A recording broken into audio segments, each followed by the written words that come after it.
My top 10 albums. Yes, this is basically a Google slide presentation. Judge me. It's content. So, number 10. We're just jumping right in, I guess. So Much for Stardust by Fall Out Boy. I'm going to try to be quick about each one. So, why this one is so good is compared to their other stuff, it's a lot more listenable. Oops, forgot a parentheses there, but oops. So, the whole thing is so good. We Didn't Start the Fire, the cover, is also really good. But the closer is actually So Much for Stardust, and it's such a good closer. And because Fall Out Boy hadn't released in a while, either I thought that they had retired or they were spending their time on making the best album they possibly could, and that is obviously what they did with this one. Alright, number 9. The Beautiful Letdown, Our Version Deluxe by Switchfoot. So this isn't like a regular album. So they released this album a long time ago, like when my mom was in college. And and then they really released it with covers of people and with other people doing covers of the songs. So like John Bellion did Meant to Live. Ryan Tenner from Wood Republic did Tenor did Dare to Move. The Jonas Brothers did The Beautiful Letdown. Owl City did Gone. Tyler Joseph from 21 Pilots actually did 24. So on this album there is all the versions that were covered and all the regular versions. So I like how it's just lots of different artists coming together to make a good album. Number 8. For King and Country, Burn the Ships. This is a really good album by them. They're like really good to listen to, and they're really high up on my Christian music list. So the intro is pretty good. So forgot an S there. So that should be God Only Knows. So Joy, God Only Knows, Burn the Ship, Fight on Fighter, and Control are probably my favorites off of this album. But it's just like really inspiring, and it just tells you all you want to not all you want, all you need to know.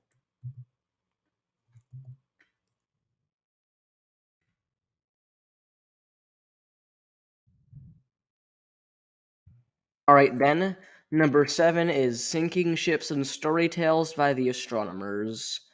All the other artists have been pretty good up to the I'm not pretty good, pretty big up to this point. So this is the first kind of album by a smaller artist on this list. So the Astronomers are a two-person band, Michael and Ben. They live in Wisconsin, I'm pretty sure, and they're really good. And they've been releasing music for 3 or 4 years now. Ben, the guy who does the instrumentals, he did copyright-free gaming music, and they work really well together. So this is one of their first real albums, and the only song on this that I don't really like is this one. No typos on this one. Let's go. So number 6. That's very red. Trench by 21 Pilots. This is their 21 Pilots' best album, and it deserves a place on my list because it is so good. So 21 Pilots are well known for their lore and their music videos. And in this album, it's a very lore heavy album with the story that they weave. Where's My Dima People? So Jumpsuit Levitate, Nico and the Niners are very lore heavy songs. And then Chlorine, Neon Gravestones, and Leave the City are all really good songs. But this whole album is just extremely solid. Don't ask about the red tape. Number 5. Ooh, that's a nice relaxing color. Dreaming Out Loud by One Republic. So One Republic is a pretty popular artist, probably the biggest artist on this whole list. So this is one of their first albums, released like right when I was born, or a little before, I think. And it's a really solid album. One Republic is one of the artists where their music style changes over time. It doesn't exactly get worse, but I just like their earlier style better. All I Need, Mercy, Stop and Stare, Apologize, Prodigal, and Someone to Save You are some of my favorites off of this one. But the whole album is really good. Number 4, Cocoa Moon by Owl City. Owl City is one guy. His name's Adam Young, and he is talented, like really talented. So this is his latest album. You might know him for the song Fireflies, but this album is probably, up until this point, the most coherent album. Because all of them sound pretty similar. He's a Christian, so, like, you can really see that in Field Notes, Sons of Thunder, and The Meadowlark. But this whole album is really good. Now we're on to the runner-ups. 3 or 4 albums that I really like but didn't make it on. So this is What Blank Feels Like by Jake. I think he might be a little bit bigger than One Republic right now. So a lot of people know him for the song Golden Hour. It's good, it's just not my personal favorite by him. So the album has a lot of songs called This Is What Something Feels Like. So this is what falling in love feels like. This is what heartbreak feels like. This is what sadness feels like. This is what falling out of love feels like. I don't really like the This Is What song feels like. Moon and Back, Ghost Town, Save Your Breath, and Catch Me are some of my favorites, and they don't really get as enough attention as they should. Then Spin the Globe 2 by Connor Price. Connor Price is an artist who's blown up by gigantic amounts on TikTok and YouTube Shorts. I did a tier list on his stuff a few days ago, and Spin the Globe has really stood out. He's more of a single artist than a album artist, but Spin the Globe 2 has had some of his best singles put on the album. One thing about Spin the Globe, I said this in my tier list video, but I'll say it again. Nothing against the artists who he collaborated with, but I'm more of a fan of Connor's parts than the artist's parts. But like, there's some songs like Ruby, Can't Give Up, Overnight, and AMG, where it sounds pretty good. But there's other ones like Trendsetter, Tombstone, Customs, and Correct. Well, actually, Correct fits in that first category, not the second, where the artist doesn't really fit the vibe of the song. You people might disagree with me, that's okay. Then Atlas Deluxe by The Score. The Score is a really good artist. They aren't really that well known. Dude Perfect actually uses them in their videos a lot. So this is like one of my favorite albums from my childhood. So it has lots of really good songs and some like other versions, like stripped versions, which is basically acoustic versions, the Unstoppable Rebel remix, and a lot of songs that aren't on just Atlas. So I'm gonna go down this list until I find a bad song. Oh, look at that. I didn't find one. And then, quite possibly, my favorite album from my childhood, Smoke and Mirrors by Imagine Dragons. So, this is the only CD that my dad had. So, I really, really remember this album. So, like, this album was, like, a major part of my childhood. And then I forgot about it for, like, 5 years, then came back, The amount of memories that I have with this album is insane. Number 3, John Bellion, the artist, and its Glory Sound Prep. Now this album, if it wasn't for a few of the songs on this, would be number 1. I really like almost all these songs besides Couples Retreat and Let's Begin. Like, Let's Begin is a good song. I just don't like the rap. And then Couples Retreat just never really caught on for me. But Conversations with my wife, JT, The Internet Blue, Adult Swim, and Cautionary Tales have really caught my eye. You might you might notice that I didn't mention Stupid Deep and Moz Joint.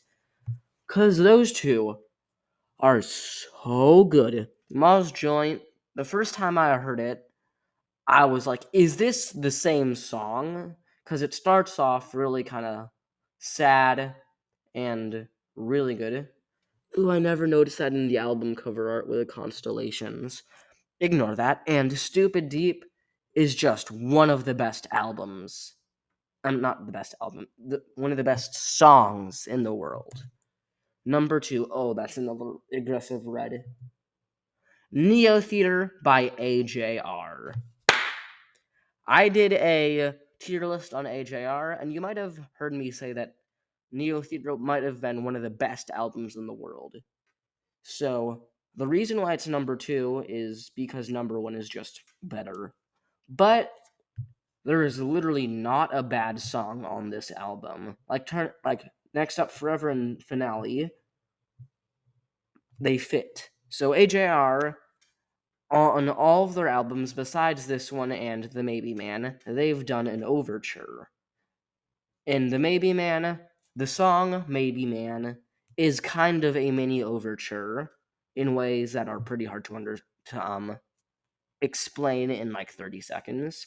And this one, the whole album is basically the overture. Like in Birthday Party, right before the bridge, you can hear a violin play the main chorus of Don't Throw Out My Legos, and there's lots of other ones. But Next Up Forever and Finale have pretty much the same ending. And Finale is quite possibly one of the best endings in the world to an album. Karma is so good. Beats so good. Well, I'm not crazy, so good. Dear Winter, so good. Birthday Party, so good. 100 Bad Days, quite possibly my least favorite on this, but it's still pretty good. Don't Throw Out My Legos, one of my personal favorite songs, just of all time. Break My Face, really good. Turning Out Part 2, my least favorite in the Turning Out trilogy, but still a good song. The Entertainment's Here. I could just hear that in my mind. Alright, number 1, Very Dark Black. And just a clue, the album cover color scheme is black and white. Let's see if you guys can guess it. Drumroll, please. The Search by NF. This whole album is amazing. There is not a bad song on this album. And the reason why it's higher than Neo Theater is because it's, in my opinion, a little bit more relatable, and it sounds a little, not better, just I like the sound of this one a little better. So it opens with a search, really good. Leave Me Alone. I've heard this song so much that whenever I hear just a normal ringtone, I always think of this song. Change. This one and I Miss the Days are quite possibly some of the most relatable ones on this album, and they just, I don't want to say this, but that Change and I Miss the Days have both made me cry. Nate, extremely relatable, even though my name isn't Nate. Time, really good. I think I have that one memorized. Returns, really good. When I Grow Up, extremely good. That was actually the first song I heard by NF, so thank you, world, for letting me hear that song. Only, another extremely relatable one. Let Me Go, another relatable one. Interlude, not really a song, so there's not really that much to say about it, but NF. Hate Myself. I'm not depressed, but I love that song. I Miss the Days, touched on it earlier, but this song is probably one of the best on this album. No Excuses, Like This, and Options all kind of sound the same to me, but they're still really good. Why? Really good. And I like to think that he was like alluding to Clouds and Hope being all in capitals with that. Then Thinking, Trauma, and Time, TTT. Edit. So Thinking, really good. Trauma, so good. Time. Edit, really good. So here's all of them. Oh, that's funny. So look at that. 2, 3, 4, 5, 6. 6 of these albums, kind of 7 if you count Burn the Ships, are a blue style aesthetic. And then there's black, somewhat black, white, white, somewhat white. And then these two kind of match. There's none of the red style album covers, like The Human Condition by John Bellion, OK Orchestra by AJR. I don't know why, I just like these better. So, 10, So Much for Stardust, Fall Out Boy. 9, The Beautiful Letdown, Our Version, Deluxe Edition by Switchfoot. Burn the Ships by For King Country at number 8. At number 7, Sinking Ships and Story Tales by The Astronomers. At number 6, Trench by 21 Pilots. Number 5, Dreaming Out Loud by One Republic. Number 4, Coco Moon by One Republic. Runners up, This Is What Blank Feels Like by Jake. Atlas Deluxe by The Score. Imagine Dragons, Smokes and Mirrors, and Spin the Globe 2 by Connor Price. Then number 3, Glory Sound Prep by John Bellion. Number 2, Neo Theater by AJR. And number 1, The Search by NF. Alright, so there you guys have it. That was my top 10 albums and a few runner-ups. If you like this video, I'm not going to say like it, but I'm glad you enjoyed it. I'm not here looking for money or whatever. And I do some tier lists. I'm going to do some album reviews in the future and some artist reviews in the future. If you have any albums or artists you want me to cover, put them down in the comments. I don't know. And I won't say subscribe because I'm not really forcing you to do anything. But if you feel like it, just do it. Nike, haha. Don't sponsor me, Nike. I don't want you to sponsor me, haha. Yep. Okay, so see you in the next one. God loves you, and farewell.